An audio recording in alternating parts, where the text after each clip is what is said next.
Assalamualaikum warahmatullahi wabarakatuh. Ahlan wa sahlan, kembali lagi bersama kami di Abdul Latif Channel. Sebelum ke pembahasan, jangan lupa untuk menekan tombol like, tombol subscribe bagi yang belum, dan tak lupa untuk menekan tombol notifikasi agar mendapat notif jika ada video baru, dan juga sebagai dukungan untuk perkembangan channel ini. Toyib, langsung kita ke pembahasannya. Ahlan wa sahlan wa marhaban teman-teman semua. Jumpa lagi dengan saya Abdul Latif dalam kajian kitab klasik. Nah, di sini kita akan mengkaji kitab Mukhtarul Ahadits An-Nabawiyah, yaitu hadis-hadis pilihan dari Nabi Muhammad SAW, wal hikamil Muhammadiyah, dan hikmah-hikmah dari Nabi Muhammad SAW. Ta'lifu almarhum As-Sayyid Ahmad Al-Hashimi, ini susunan dari yang almarhum Sayyid Ahmad Al-Hashimi. Ini mustamilatun ala ini alfain ya, mungkin 2000 ya, mencakup 2000 hadis yang diambil dari kitab-kitab hadis paling sahih yang diakui miliknya Imam Bukhari, Imam Muslim, Imam At-Tirmidzi, Imam An-Nasa'i, Imam Ibnu Majah, Imam Abi Dawud, kemudian kitab Al-Muwatta, kitab Jami' As-Shaghir dan Jami' Al-Kabir, Targhib dan Tarhib, dan lain-lain. Intinya kitab-kitab yang ini hadis-hadis yang diambil dari kitab-kitab, dan ini hadis ini benar gitu, ada yang sahih. Baik, kita mulai dari huruf H ya, karena memang hadis ini dimulai dari abjad, dari hamzah sampai ya. Kita akan ke hadis yang pertama di sini. Bagi Anda yang belum subscribe, silahkan subscribe. Jika ini bagus, silahkan di like. Dan jika ini ada pertanyaan, silahkan tanyakan di kolom komentar. Atau ada saran, silahkan di kolom komentar. Dan juga bagikan video ini jika ini bermanfaat ya. Bismillahirrahmanirrahim. Yang pertama ini, Rawahu Ahmad an Anas. Ini hadis yang diriwayatkan oleh Imam Ahmad dari Anas bin Malik. Ati, Rasulullah bersabda, ati, aku datang, babal jannati, ke pintu surga, yaumal qiyamati, di hari kiamat, fa astaftihu, lalu aku meminta dibukakan pintu surga. Fayaqulul khazin, maka berkata penjaga surga itu, man anta, siapa kamu? Fa'aqulu, kemudian Rasulullah SAW, Nabi Muhammad bersabda, Muhammad. Nabi Muhammad bersabda, ini Muhammad. Fayaqulu, maka berkata penjaga itu, bika umirtu, denganmu aku diperintahkan, Allah aftaha, agar aku tidak membuka li ahadin, untuk seorang pun, qablaka, sebelum kamu. Jadi emang penjaga surga itu sudah disuruh oleh Allah agar tidak membuka pintu surga kecuali untuk Nabi Muhammad.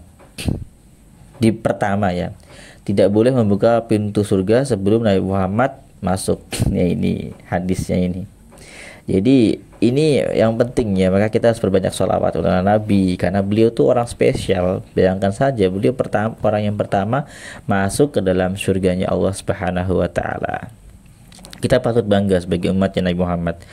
Kemudian hadis yang kedua, i'til ma'rufa, i'ti, lakukanlah atau datangkanlah, al ma'rufa, perbuatan yang ma'ruf. Perbuatan yang ma'ruf itu perbuatan yang dianggap baik oleh adat dan juga oleh syariat. Jadi dua-duanya dianggap baik.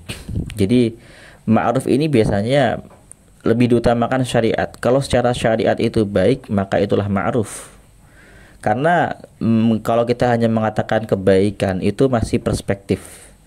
Contoh misalkan antara perampok dan perampok saling membagi, itu dikatakan baik bagi perampok tersebut, tapi kalau bagi kita kan enggak, karena hasil rampokan. Begitu juga pencuri, koruptor, berbagi-bagi uang, itu bagi mereka baik, tapi bagi kita enggak kan. Jadi kebaikan ini ada ukurannya. Kalau dalam Islam ada al-ma'ruf. Ma'ruf itu perbuatan yang baik secara syariat. Jadi kalau menurut berdasarkan syariat, rampok tadi enggak baik, bukan kebaikan ma'ruf, karena syariat mencaci tersebut, itu perbuatan yang sangat zalim. Jadi lakukanlah hal yang ma'ruf, datangkanlah perkara-perkara ma'ruf dari diri kita. Wajtani bil mungkar, dan jauhilah perkara yang mungkar. Nah, perkara yang mungkar ini perkara yang dicela dalam syariat Islam. Perkara yang hukumnya haram, perkara yang makruh ya.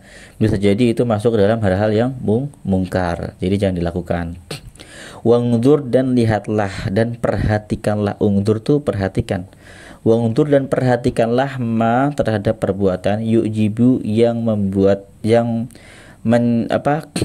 membuat kagum udunaka terhadap telinga kamu. Apa ayyakula, ini di sini ada yang dibuang bihi biasanya. Jadi perhatikanlah perbuatan-perbuatan yang dengan perbuatan tersebut telinga kamu menjadi kagum dengan perbuatan tersebut. Ayyakula, apa ayyakula berkata laka untukmu, siapa al-qaumu, kaum atau masyarakat, idza qumta, ketika kamu berada, min indihim, di sisi mereka, fa'tihi, maka datangkanlah perbuatan tersebut. Jadi ini perintah, perhatikanlah perbuatan-perbuatan yang membuat kamu senang. Orang-orang mengatakan perbuatan itu tentang diri kamu ketika kamu berada di mereka. Jadi ketika kamu meninggalkan masyarakat itu, mereka akan selalu mengenang diri kamu. Mereka akan selalu mengatakan, wah si ini bagus ya, orangnya sopan, suka memberi, orangnya santun, hormat kepada orang yang lebih tua, sayang kepada yang lebih kecil. Pokoknya perbuatan-perbuatan yang disukai masyarakat. Jadi perhatikanlah perbuatan yang membuatmu senang ketika orang-orang itu mengatakan itu tentang dirimu gitu, tentang dirimu yang melakukan perbuatan itu. Nah, fa'tihi, maka lakukanlah perbuatan-perbuatan yang disenangi masyarakat itu, sehingga kamu tuh senang kalau masyarakat ngomongin tentang itu kepada kamu gitu. Jadi dikenang orang itu. Contoh kayak Gus Dur misalkan, orangnya bijak, orangnya benar-benar bersih, tidak korup, dan benar-benar murni melayani rakyat. Maka sekarang masyarakat berkata baik tentang Gus Dur, banyak yang berkata baik tentang Gus Dur, dan Gus Dur juga senang pasti ada orang-orang berkata baik tentang dirinya. Bahkan dalam Al-Quran, Nabi Ibrahim itu berdoa kepada Allah, waj'alli lisana sidqin indal akhirin, ya, fil akhirin atau fil, saya lupa redaksi ayatnya ya. Jadi jawab, jadikanlah aku sebagai buah bibir yang baik bagi orang-orang di zaman akhir, begitu. Jadi Nabi Ibrahim berdoa seperti itu.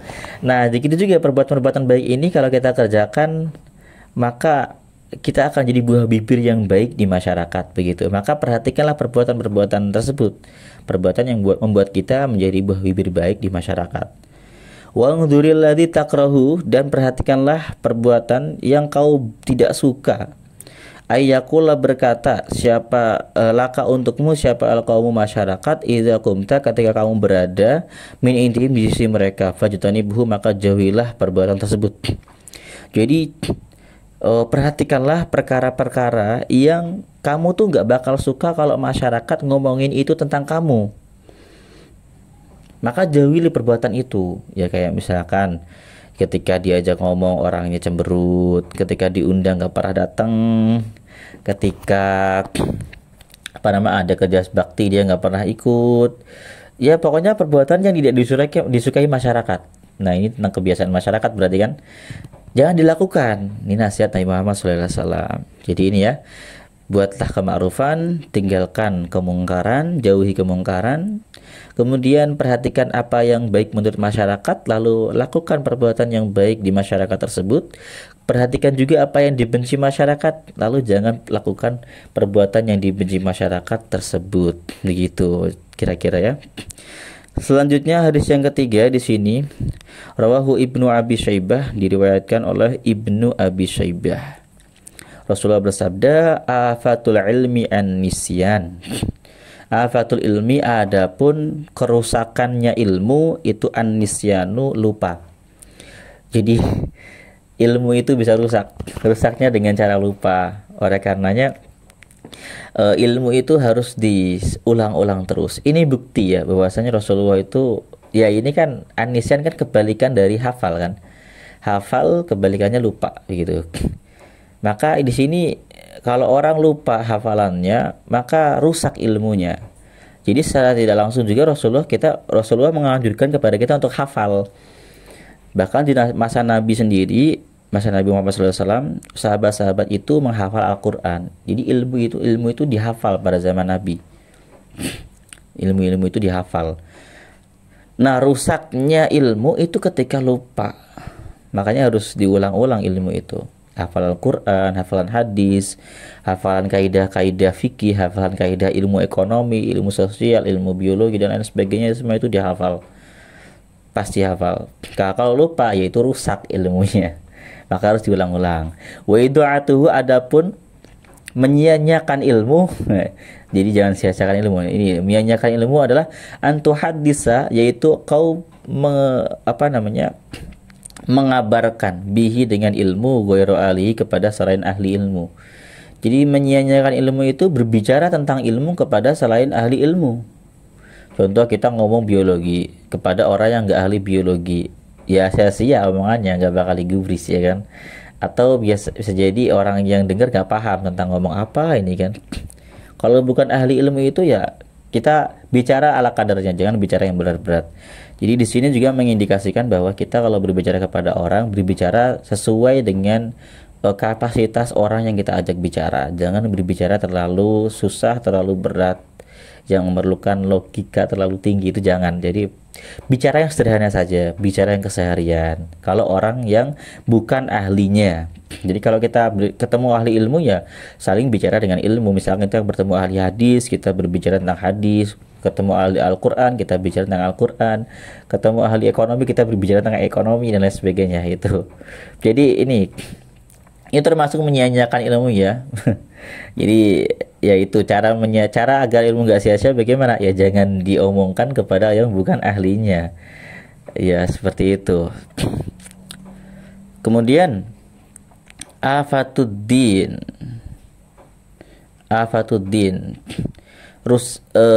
Hadis yang keempat ini rawahu ad-Dailimi an Ibnu Abbas, diriwayatkan oleh Imam Dailimi dari Ibnu Abbas. Afatuddin, rusaknya agama itu salah satu 3. Ini rusaknya agama itu 3. Yang pertama, faqihun fajirun, seorang faqih, orang yang alim, yang ilmunya banyak sekali. Fajirun, yang dia itu nakal atau berbuat dosa. Ya, orang faqih, orang alim tapi sering berbuat maksiat, sering berbuat dosa. Ini bikin rusak agama juga, karena anggapan orang-orang jadi jelek. Contoh kayak kejadian kemarin yang katanya ada Gus ya kan, ya itu dianggap rusak. Tapi ya bahwa alam ya, tapi kita harus husnuzon kepada setiap ulama, bahwa ulama itu orang-orang salih.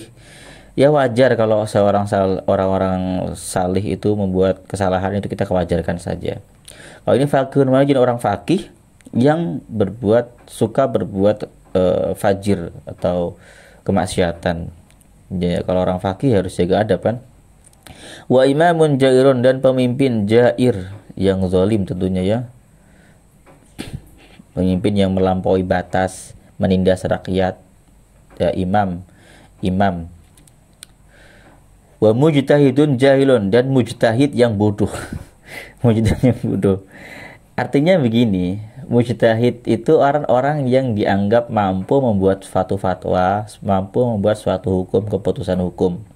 Nah, kalau sudah mujtahilun itu berarti dia membuat suatu hukum, membuat suatu fatwa, membuat suatu keputusan itu tanpa dalil referensi yang jelas, sehingga muncul dari nafsunya lalu membuat fatwa-fatwa yang salah, yang keliru, yang fatwanya menimbulkan kerusuhan, tercipta ketidakrukunan antara umat Islam. Nah, sekarang kita sudah temui banyak hal itu.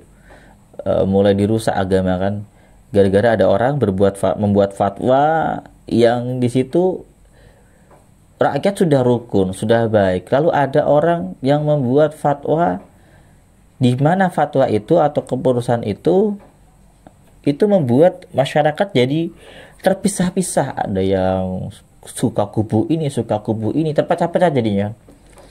Nah, ini fatwa yang kurang baik ya.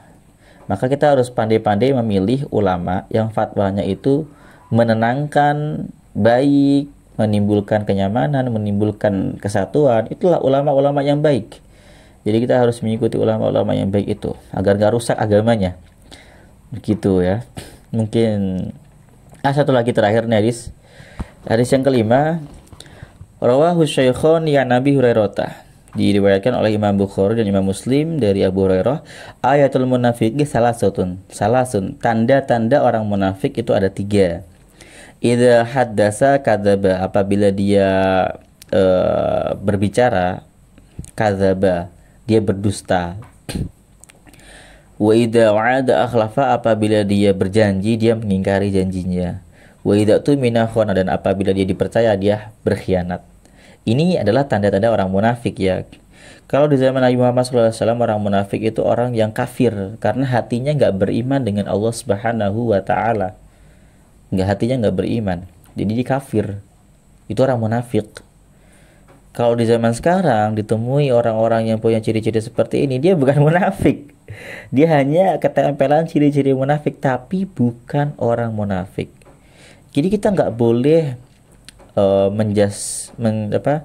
menjustifikasi seorang sebagai orang munafik, nggak boleh, karena kita sama saja menganggap dia kafir di hatinya. Jadi jangan menggunakan kata-kata munafik dengan gampang. Itu tanda munafik, kamu itu ada tanda munafik.